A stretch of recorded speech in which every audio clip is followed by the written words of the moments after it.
ఆంధ్రప్రదేశ్ రాజకీయాల్లో republic day వేడుకలు ఊహించని మలుపు తిరిగాయి. రాజ్యాంగ స్ఫూర్తిని చాటుతూ జరిగిన వేడుకల్లో మాజీ ఉపరాష్ట్రపతి ముప్పవరపు వెంకయ్యనాయుడు చేసిన ప్రసంగం ఇప్పుడు రాష్ట్ర వ్యాప్తంగా పెను సంచలనం సృష్టించింది. ముఖ్యంగా మెడికల్ కాలేజీల నిర్వహణపై ఆయన చేసిన వ్యాఖ్యలు అటు అధికార కూటమిలో ప్రకంపనలు సృష్టిస్తుంటే, ఇటు ప్రతిపక్ష నేత వైఎస్ జగన్మోహన్ రెడ్డికి అనూహ్యమైన నైతిక బలాన్ని అందించాయి.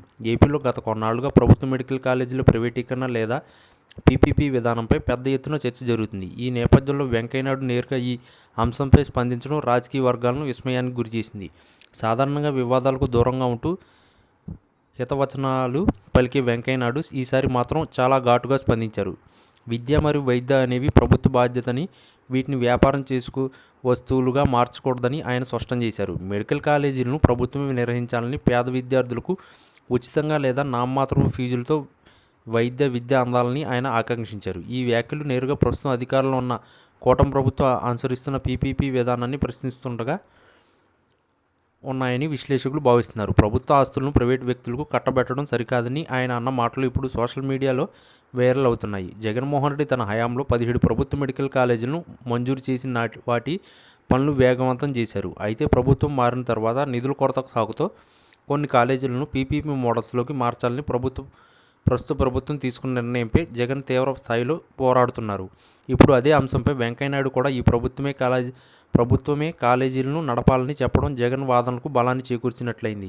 ఒక రకంగా చెప్పాలంటే వెంకయ్యనాయుడు స్పీచ్ జగన్ నెత్తిన పాలు పోసినట్లుగా మారిందని రాజకీయ విశ్లేషకులు అభిప్రాయపడుతున్నారు. సీనియర్ నాయకుడిగా, దేశ రాజకీయాల్లో విశేష అనుభవం ఉన్న వ్యక్తి ఇలాంటి వ్యాఖ్యలు చేయడం వల్ల ప్రభుత్వంపై ఒత్తిడి పెరిగే అవకాశం ఉంది.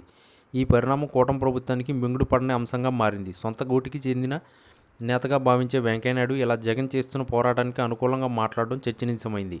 అప్పుల భారం పెరిగిపోతుందని, అందుకే ప్రైవేట్ భాగస్వామ్యం అవసరమని ప్రభుత్వం చెబుతుంటే, వెంకయ్యనాయుడు మాత్రం అప్పులు ప్రజలే కాడతారని, కానీ సేవలు మాత్రం ప్రభుత్వమే అందించాలని కుండబద్దలు కొట్టారు.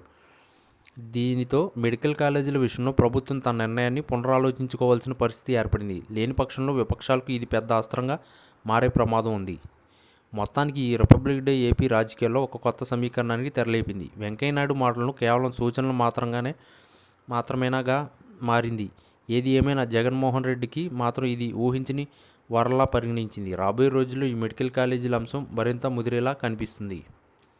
ఈ వీడియో కనుక మీకు నచ్చినట్లయితే please like, share and subscribe channel. మరిన్ని వీడియోస్ కోసం మా ఛానల్ని సబ్స్క్రైబ్ చేయడం మాత్రం మర్చిపోకండి. మీ ఫ్రెండ్స్, ఫ్యామిలీస్ కూడా ఈ వీడియోని తప్పకుండా షేర్ చేయండి.